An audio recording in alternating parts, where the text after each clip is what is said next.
Welcome everyone to this webinar that will help us to get a better understanding of what you might need to expect when approaching the US market. My name is Astrid Hackel and I'm working at Sustainable Business Hub in Sweden. And I am representing one of the 5 partners within the EU Techbridge project, which is co-hosting today's webinar together with EEN, Enterprise Europe Network, and the European American Business Organization, EABO. So what is EU Techbridge? It's a project co-founded by the COSME program of the European Union. It matches innovative European small and medium-sized enterprises with North American-based end users and corporate buyers, which are looking for innovative water and energy solutions. The project partners are 5 European clusters: Sustainable Business Hub in Sweden, which I am representing, Clean, a Danish cluster, Aviation from Spain, the Lombardy Energy Cleantech cluster LE2C from Italy, and Water Alliance from the Netherlands. Now I will stop sharing. And I will give the floor to Mr. Marcello Pancione, the representative for Confindustria Lombardia for Innovation and European Policies, who will present EEN, Enterprise Europe Network. Thank you very much for the introduction. My name is Marcello Pancione. I work as advisor at Confindustria Lombardia, which is the Association of Enterprises of the Lombardy region. Confindustria Lombardia is composed of 9 territorial associations, and it represents more than 13,000 companies of our region. It is important to underline that a large part of our companies belong to the 3 sectors we're going to talk about today, so we fully support this kind of initiatives. Since 2015, we Marcello, are... Yes? I'm sorry if I stop you, but we can only see half of your screen. Sorry.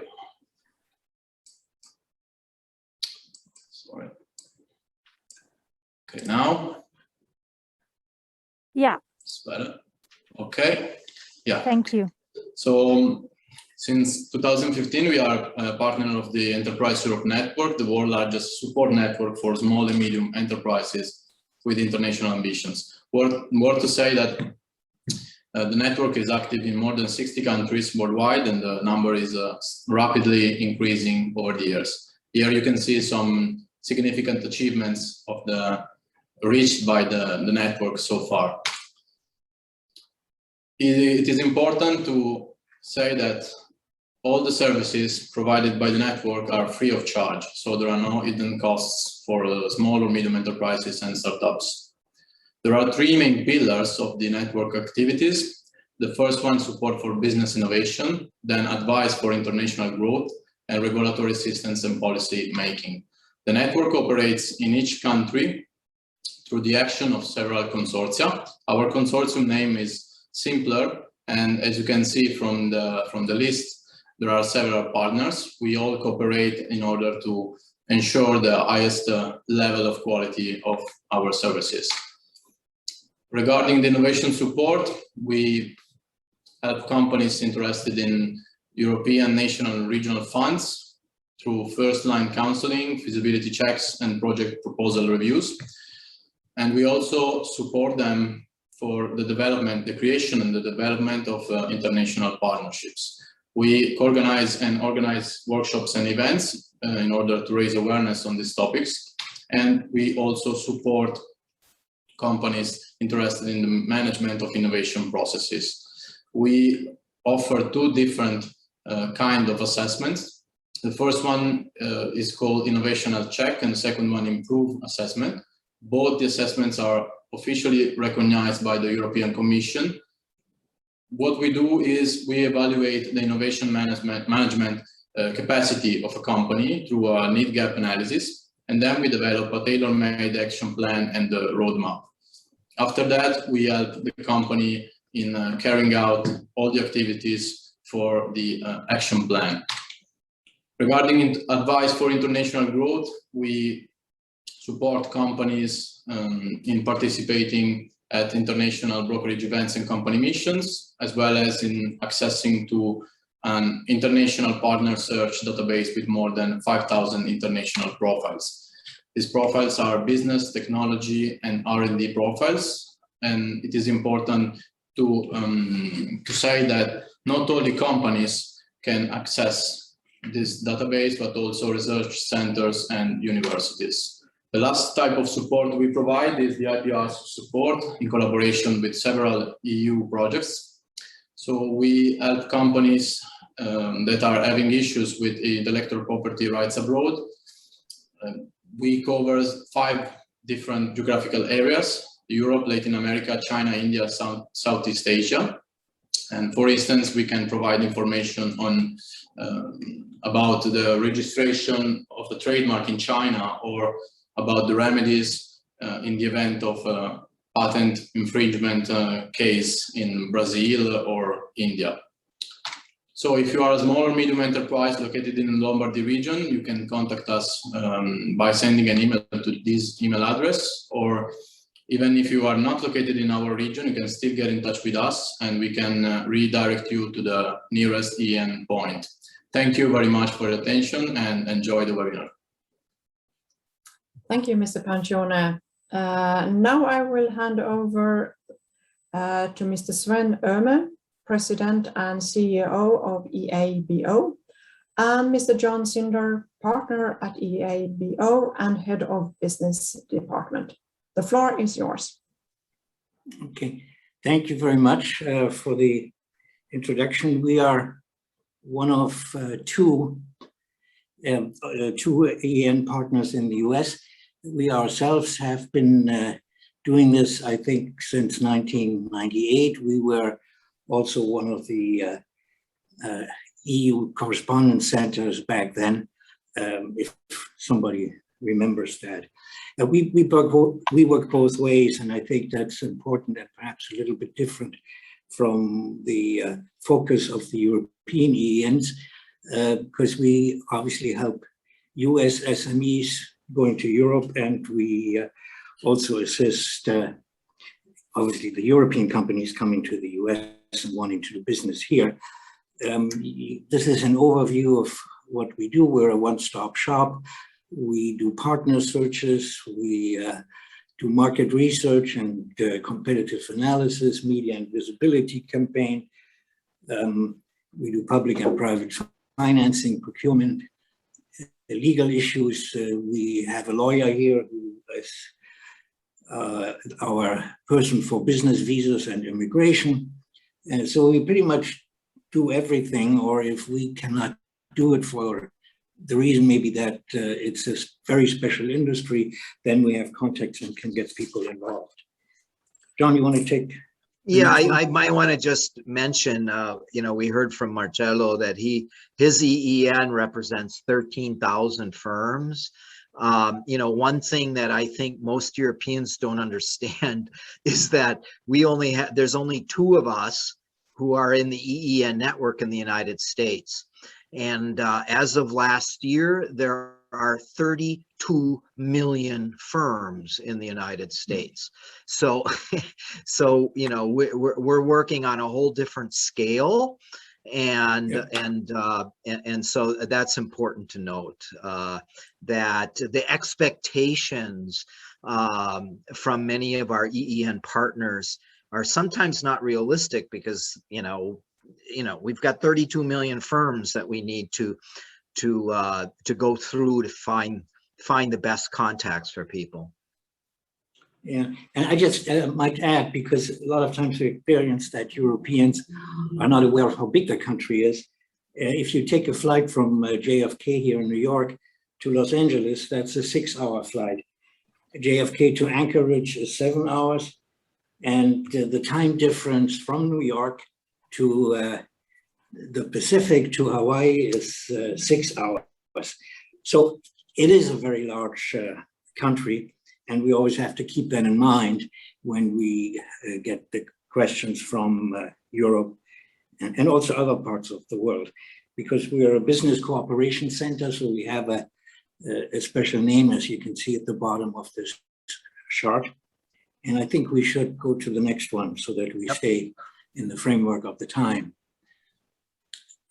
We speak most of the major EU languages. I'm not saying the official EU languages, because that we don't do, unfortunately.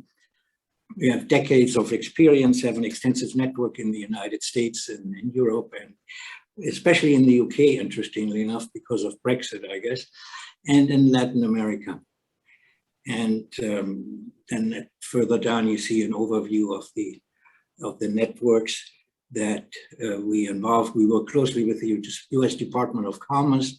I took part in the US EU Best Practices Workshop for SMEs, which usually happens once a year, either in Europe or here.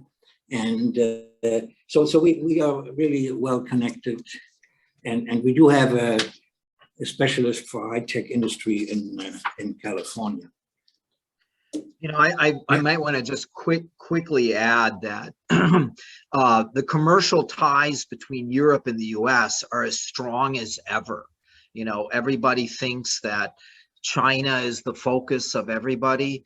Well, you know, just last year, over 60% of trade and investment between Europe, Europeans invest like 60% of their money.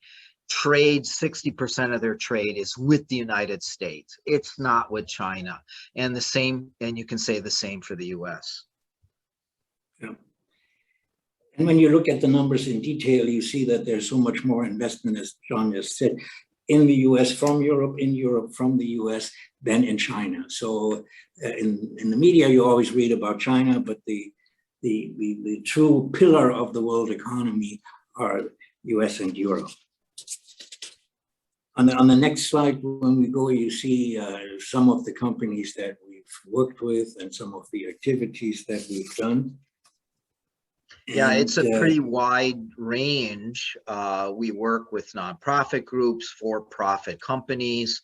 One of the things we do the most is doing complete comprehensive support for industry delegations that are put together by various government entities in Europe, and you see a number of them here.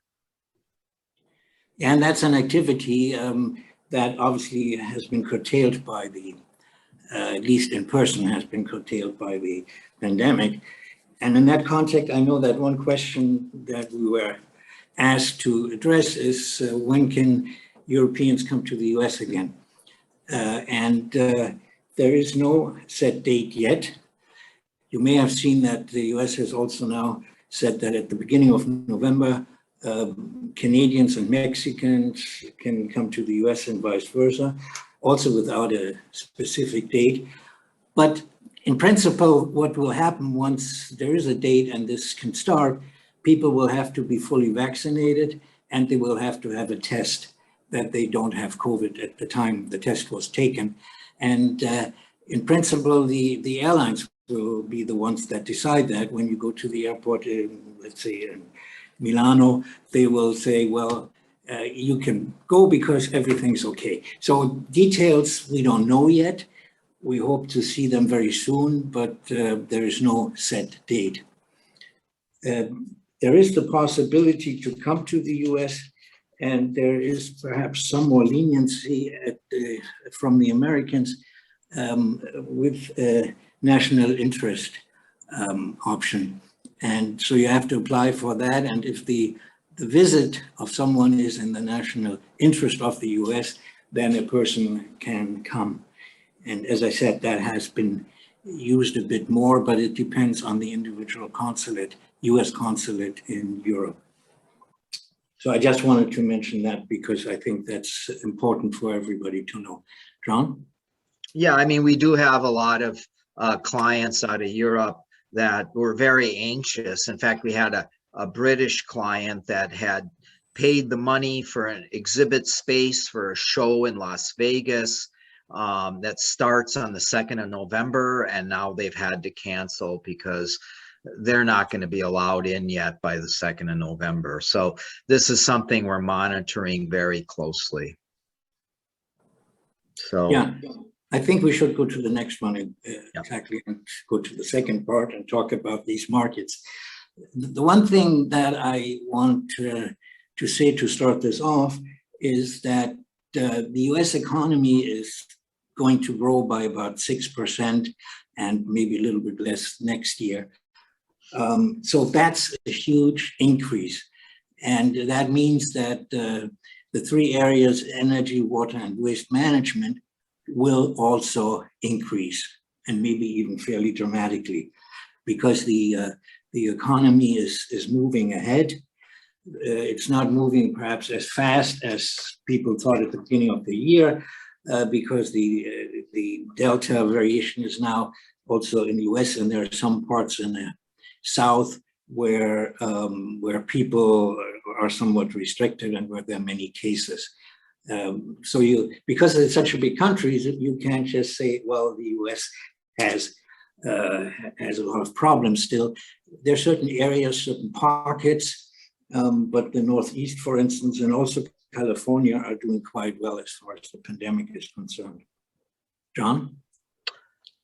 Yeah, yeah. I mean, I think that's one of the most important things we always have to impress upon our European friends, is that the United States is an increase. You know, I never talk about the U.S. market.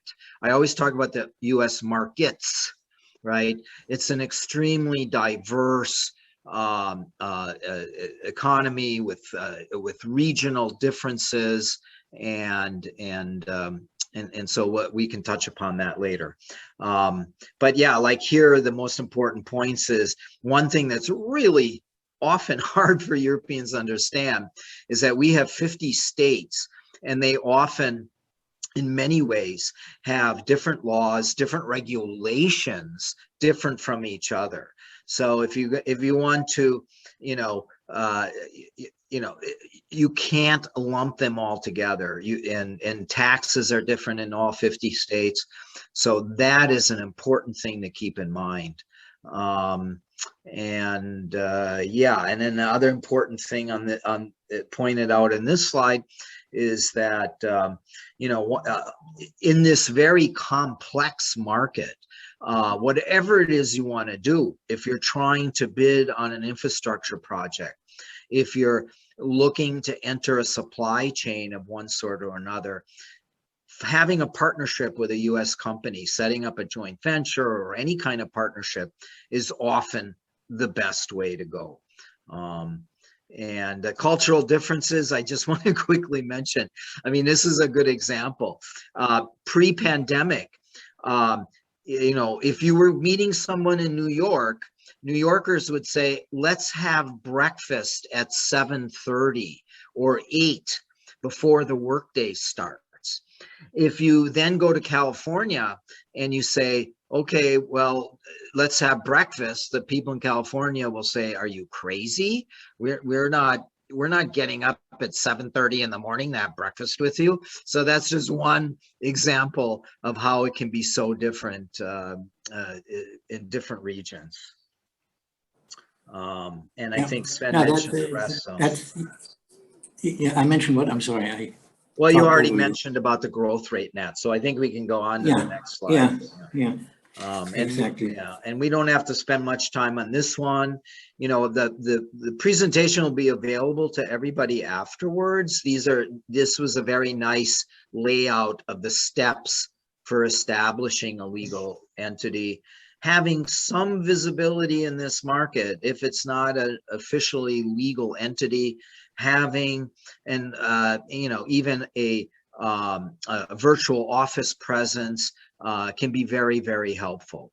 The biggest problem most small SMEs have from Europe here is that no one's ever heard of them, right? They have no reputation here. And so that's always the first barrier, getting, people, oh, I've never heard of that company, getting them to understand who these companies are and what they have to offer. Yeah, and also to kind of overcome what seems like barriers in the legal field and taxation and so on. It may make a lot of sense, especially when it's a larger project, but when the European company has some really special technology or product, to engage in a joint venture. I mean, major infrastructure projects here are always joint ventures or partnerships. So that helps then overcome some of the issues that companies face. But it's always important to get local advice and look at where you can go. And on this slide, you also see the U.S. Patent and Trademark Office, and that may be of importance when you decide to come to the US to also look at what patent protection do you have. Does that include the US or what should you do? And this, and as you may know, or some of you may well know, certainly in the US, you can also kind of patent a business method. So if you have a certain specific technology, you may be in a position to also patent that. And I might want to quickly add that the European SMEs that tend to be most successful in the United States are the ones that are very specialized, that do have a technology that's not in use over here, or have ideas or a process. Those are the ones that tend to be, I would tell that to people with water technology, and I would tell that to Spanish and Italian vineyards as well. We've got enough wine here. The wine has got to be really special. Specialization is the key to success in the US market. Okay, so I guess we can go on. And John, if you want to. Yeah, I think, I'm sure Astrid will tell us pretty soon that we've run out of time, because I'm not watching the time. But we're kind of unaware of our audience, but water treatment is a big thing. That water market in the US is going to be really, really interesting for anybody who has solutions to the management of treatment of water and also of access to water. The Western United States is quickly becoming desertified, and water management and treatment and reuse of water is already and will continue to be a hot market. So if Europeans have some solutions, the Americans are anxious to hear them. Next. You see that things are growing. We try to always find trends looking forward. That's always the most interesting. And the water treatment market, for example, is going to be huge, not only for commercial purposes, but residential purposes. Next. Yeah, and then finally, well, not finally yet, but renewable energy market, this is unlimited potential. We're not going to go through all these statistics, but because you can look at them later. But, one of the things I like to impress upon my European friends is that, for example, solar.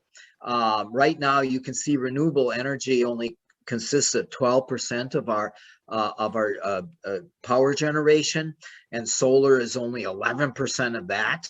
That comes out to about less than 2% of our power generation is from solar.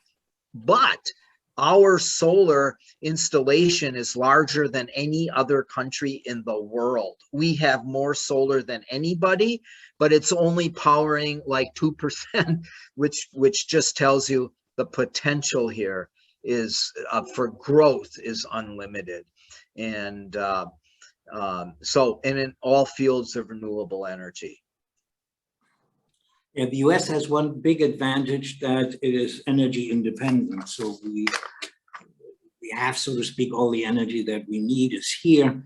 And obviously the goal is to have more wind farms and do all of these things to reduce fossil fuels, but it doesn't happen overnight. And the US consumes a lot of energy, as always, and people are not going to change their habits. That is a fact.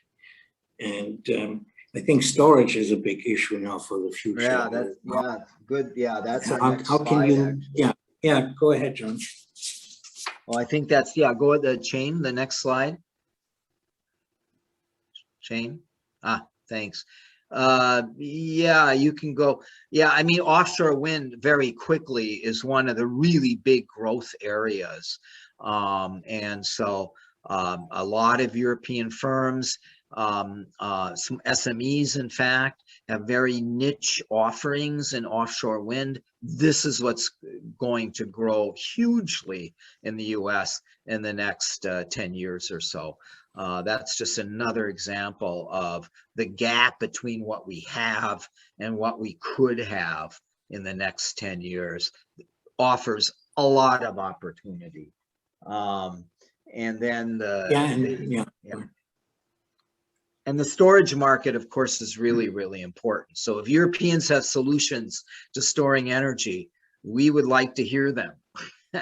And this is really huge, because you can produce all the renewable energy you want, but if you can't store it and transport it in an efficient way, it doesn't help. So there's an American firm that claims it's close to coming up with fusion batteries, but I'm sure the Europeans have some ideas too on improving storage. You can see the huge jump just in the next few years in energy storage demand. And waste management. Sorry, it's probably a little bit I was just going to say it's probably a little bit too detailed and a little bit too small, but it shows the issues. It shows what can be done and will have to be done. So it is a huge market. All these three areas that this webinar is about, they have potential for growth. And one thing I want to just mention, because there are sometimes misconceptions in Europe about that. Obviously, under President Trump, the US left the Paris Agreement, but here now you saw how different it is in the US, that on the one hand you have the federal government, and if the federal government says we don't take part in Paris anymore, many of the states did and continued, and also companies did. They see that it is necessary to do something about the planet and to do something against climate change. And so the US didn't really lose much just because President Trump declared we're going out of Paris, the Paris Agreement, and now they're in, and obviously the US will have a strong presence in Glasgow at the meeting in November. There's so many things happening in many of the US individual states that are very much on top of the climate change issue.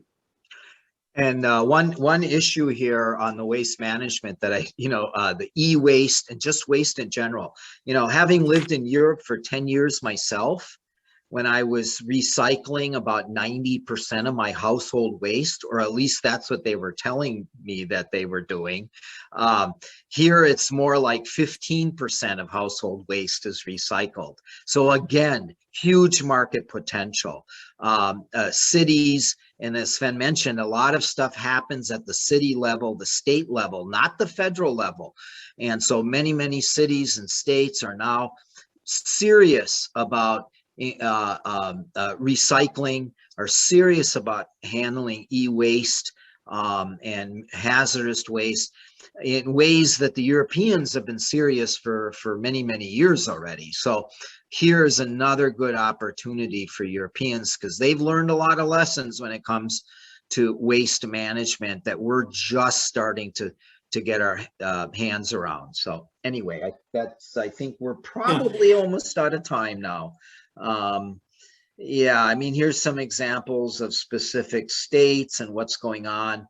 You know, I mean, you know, as we Americans always, or at least the Californians like to say, if California was a country, it would be the 7th largest in the world. And one thing I also want to quickly mention when it comes to regional, you know, we're situated in what we call the tri-state area, New York, Connecticut, New Jersey. That's in our metropolitan area. You know, we're talking about 30 million people, all just in one very dense place. You know, this is the one place where we're like Europe, very densely populated, 30 million people, all within like a 2-hour train ride. So, you know, there are different markets with different offerings, and choosing where you want to get started is so important. Okay. Yeah. That's great.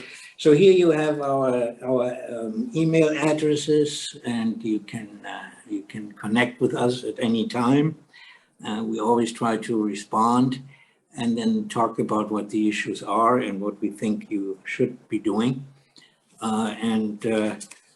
We certainly look forward to any of your questions. But the final comment is, the US is a huge market, a huge opportunity, continues to be, because of the growth of the economy over the next couple of years.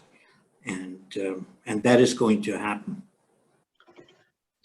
Shane, do we have that extra slide after that? Yeah, we knew we weren't going to get to this, but if anybody's interested in a visa, because business visas are the way to go. If you're going to be setting up business here in the US and coming back and forth, and you want no hassles at the airport, you know, you really want to go for the B1, or one of your employees need to go for the B1.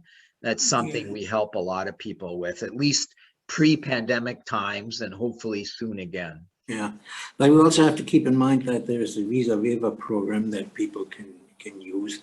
And then, of course, what is not happening right now, and that is important for companies, any non-immigrant, as it is called, work visa, there is not much happening, because the consulates were closed for a long time. I guess now they've reopened to some extent, but it is a fairly slow process. But again, once you make a decision what you want to do, then these are issues that can be looked at, and we'll be happy to help. It maybe has become more tedious to obtain visas, but it's not impossible, and there are different categories so that can be used, and we can certainly tell you what might apply for you. So I think with that, we can wrap it up, unless you want to make a final comment, John, and then we're ready for any questions. Only that the US markets can be very challenging for Europeans. If you're serious, you've got to invest time, you've got to invest money. You have to, you know, spend a lot of time analyzing things and figuring out the best move. But the reward, the potential reward for all that investment of time and money can be extremely high. So anyway, thank you, Astrid, for not cutting us off like 10 minutes ago. And no, no problem at all. You are even ahead of your time. Oh, really? Yes, I was afraid. I wasn't looking. I was afraid to look. I didn't want to look at the clock. I was watching it. That was great. Okay. Thank you for your presentation, John and Sven. And I would like to say to everyone listening in, don't hesitate to write your questions in the Q&A. And remember, there are no silly questions. So far, we have got a couple of questions. One asking, the 60% of increase in economic activities is with respect to 2020 or with 2019 or maybe 2018. I'm asking this just to consider if it is actually an increase or just a back to normal scenario. Yeah, well, It's I mean, both, the it's numbers both. have been pretty, but the numbers have been pretty constant, and there is certainly great interest. And companies who are in the US obviously also continue to invest, in some cases dramatically. So that's why the numbers are pretty good. And they're certainly much higher than investments in China or anywhere else. That there's no question. And people are usually very happy. I mean, if you hear from the individual chambers of commerce here, like the Swedish American, German American, and so on, they say that their companies are doing well. And sometimes it's more an issue, well, can we get the product here? That's why air freight has increased, and there are so many flights flying goods between Europe and the US and other parts of the world. So that looks very good, and I think there is certainly a positive development, especially if the economy grows by about 6% or so. I guess the IMF yesterday reduced it a tiny little bit, but we'll still see growth. And also unemployment has gone down dramatically here. Now it's becoming more of an issue to get employees, to find them, to some extent because some women are currently not working because they have to take care of the children because of the school situation, that not all schools are open yet, and so on. So it's certainly an economy that is moving ahead, and to some extent the stock market is a reflection of that. I mean, it is a fair question though, but you know, some of that is coming back from the drop last year. But you know, it is dynamic. The economy is dynamic. I mean, the one thing we always compare the US to Europe is that our growth is always higher than in Europe. And why?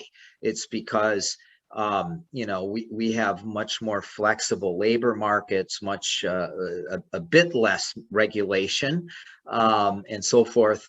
And we create a lot of jobs faster than Europeans do. That's just the way the system works here. And so we need workers, though. We do have a labor shortage. There's no doubt about that. So I would project that it's going to become increasingly easier for Europeans to come here and work if they've got business and technology and skills they want to offer. This should become quite an easy proposition for Europeans. Great. We have another question here. If I am in contact with a potential business partner in the US, when in the process is it recommended to start a procedure to establish a legal entity in the US? Well, as a lawyer, I always will say, it depends, because it does depend. And so that's the typical response from a lawyer. Yeah. But in the US, and that's a little different from Europe, it makes sense to engage a lawyer very early, because there's not as much written law in the US as in Europe. So you have to be a bit more careful, and to have someone advise you probably makes sense. It is also not as expensive as it is in Europe or many European countries to set up a company. So you can set one up, and then if for some reason you don't need it, after a couple of years, you just close it. So there's more flexibility. And it goes back to what John just said, and I was thinking when he talked about the difference between Europe and the US, look at Elon Musk. It's a typical example of someone who throws out big ideas, whether they are ever going to happen or not, but many of them have happened. And it just shows that there's more reception for someone like that here. And if in Europe, he is setting up a factory now near Berlin, and he's shaking up the people a bit, because he just said, okay, I'm going to invest, I'm going to move ahead, I want to do this, I'm going to provide, I don't know, a couple of thousand jobs. So now let's do it. And that's a bit of a different attitude, as John pointed out so rightly. There is a more, well, can-do attitude in the US. I want to do it, I can do it, I will do it. Yeah, well, yeah, I mean, there's advantages and disadvantages to both cultures. You know, Americans like to say, we don't have any problems here. We only have solutions. I've never heard a European say that. I've heard a lot about a lot of problems in Europe, but I never hear say, oh, no, we don't have problems. We only have solutions. So that is a mentality. But on the legal entity thing, a lot of it has to do with, you know, what you're planning to do here. And a lot of it has to do, when do you start making money here and what your tax obligations are going to be. There's a lot of issues involved. There's a lot of issues when thinking about the time to set up a legal entity. But as I mentioned earlier, even if it has nothing to do with like taxes or hiring people, or this is what your potential partner, American partner, wants you to do, a lot of it has to just, if you have an entity here with a phone number, with an address, to Americans, that can really make a difference just while you're trying to establish and increase your visibility. Because Americans, I mean, we've been talking about how great we are, but one of the things that we're not so great about is that Americans hate having to calculate the time difference. Right? They don't want to, like, okay, now what time is it in Sweden now? You know, Americans, it's like, we don't have time for that. Okay. So they love to see local phone numbers from any European companies that they have. So, Right. And there's one more reason. If I can just add, there's one more reason for a legal entity, that it protects you against any liability. Because then it's only the company here that will be affected by it, but not the people in Europe, the company in Europe, and so on. So that is also a consideration. So that's why I said you should, if somebody is thinking about that, it makes sense to talk to an attorney early on, or to an advisor, to make the right moves. And setting up a company is not expensive, as I said. Let's see. Now we have a couple of more questions here. One is, how do you see the Jones Act interfering with the EU business in the US within the water sector? Do you see any real challenges to this law within the near future? Yeah, well, that has been a problem, particularly in the development of offshore wind also. This has been a real sticking point. You know, it's hard to say, but I think that, you know, for example, in the offshore wind industry, we're really dedicated to this now, right? I mean, we had, under the Obama administration, you know, there was this huge plan to have offshore wind all connected into one grid running from Maine down to the Carolinas. That all got interrupted under the Trump administration, but now, you know, this is moving forward under Biden. And if it's going to move forward, you know, the Jones Act will have to be amended, adapted. There has to be some exclusions. Yeah. So yeah, no, for sure it's a problem. And what exactly is happening right now, I have to admit, I'm not sure. But you know, this is an example of whoever asked that question. You know, please reach out to us and we'll be sure to come up with a more concrete answer for you. Okay. I just saw also, Astrid, a really interesting question from Peter. I don't know, but I'll let you handle all that. Sorry. Okay, then let's have Peter's question then. How patriotic is the US market? Do European products and solutions have to be significantly better than local American ones in order to attract the market? Yeah, that's a really good question. You know, because I think you know, there is a new tone here in the United States, right? We want made in America. We want to create jobs here. Which is one of the reasons why it's so important to find an American partner if you want to do anything. That's really, it's becoming more important. And there's 31 million firms out there, so there's lots of potential partners. But yeah, I mean, you have to be better than what the Americans have to offer, or you have to have something different.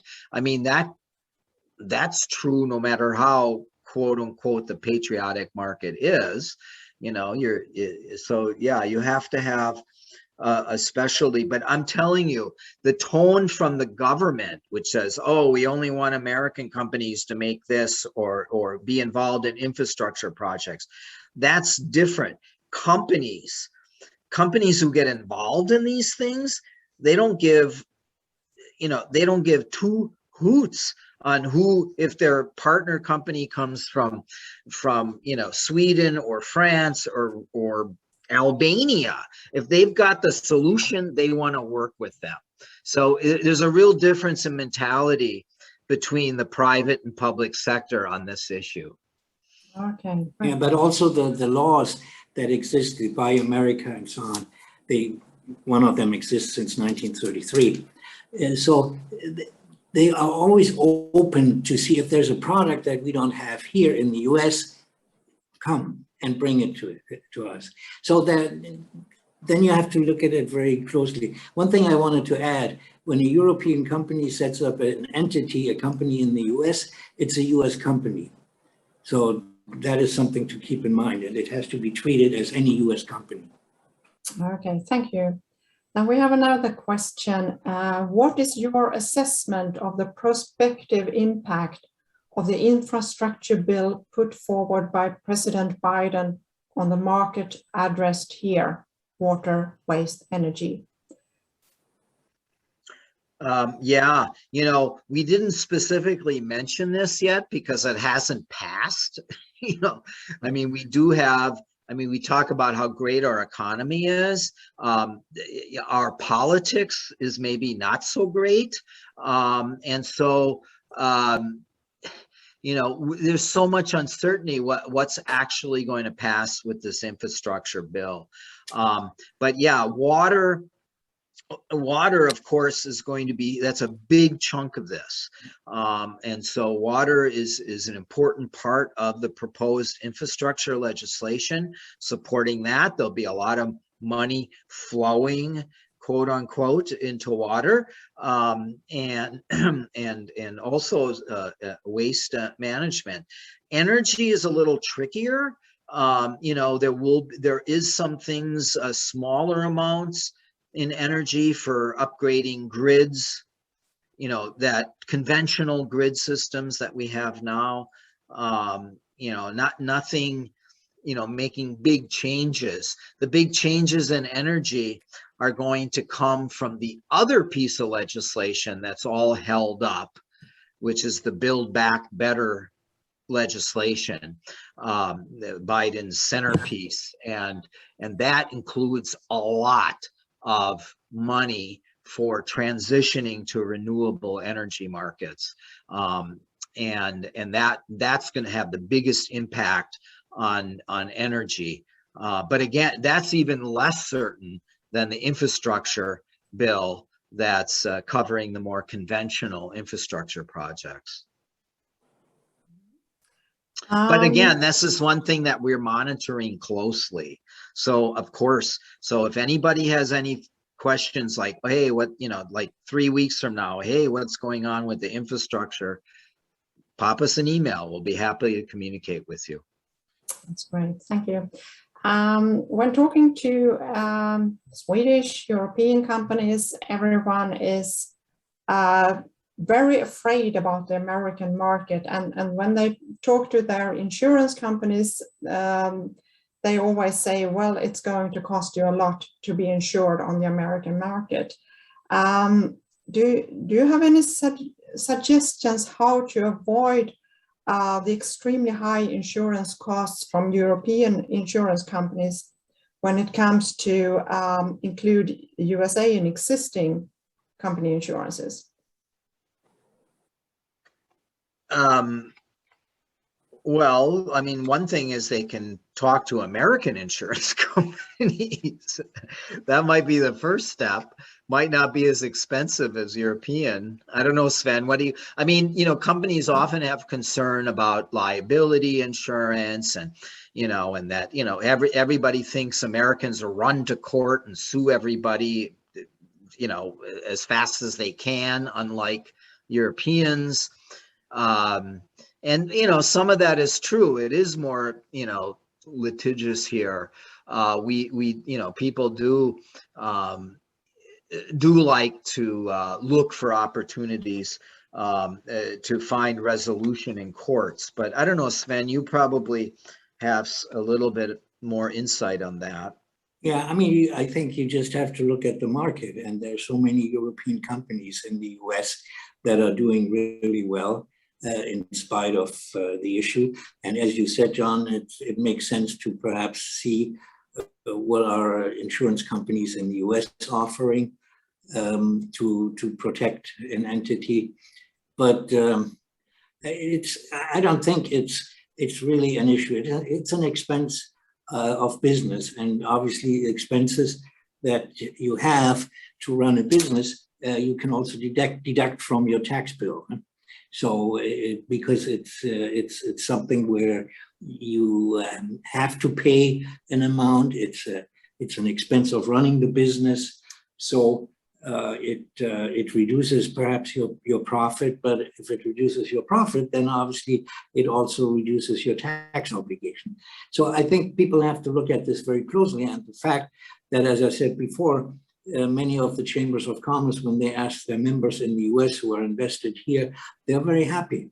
They do well. I mean, there's always an example of an issue where there are problems. If you look at the German conglomerate Bayer, as it's pronounced here, they bought Monsanto, and they bought a lot of lawsuits when they did that, and that has impacted them. That is perhaps something that people see and read in the newspaper about, see on television and the news or whatever, but it's a business expense. That's, I think, the way an American company would look at it. You know, and that's yet another argument for joining forces with an American firm in any kind of project, because that American firm will already have the insurance needed. And it's sort of like, you know, it's why some people get married, because one person has health insurance and the other one doesn't, in America. Well, thank you for all these pieces of advice. And to you listening in, I would suggest, if you still have more questions, do not hesitate to write them in the Q&As. John, Sven, and will be happy to answer them in an email afterwards, because we are slowly running out of time. And I would like to show a picture here before we end. We would like to invite everyone interested in this Techbridge project to register on the platform Solved to get information about new opportunities, engage with a growing ecosystem of companies, organizations, and experts, and also hear about upcoming activities. And do remember to follow Techbridge on social media like Twitter and LinkedIn. So we are nearly at the end of this very interesting seminar. I would like to say thank you to everyone listening in today, and to you having presented. Thank you for interesting presentations and also for discussions and answers to all our questions. To you in America, I say have a nice day. And to the rest of you in Europe, have a nice afternoon and evening.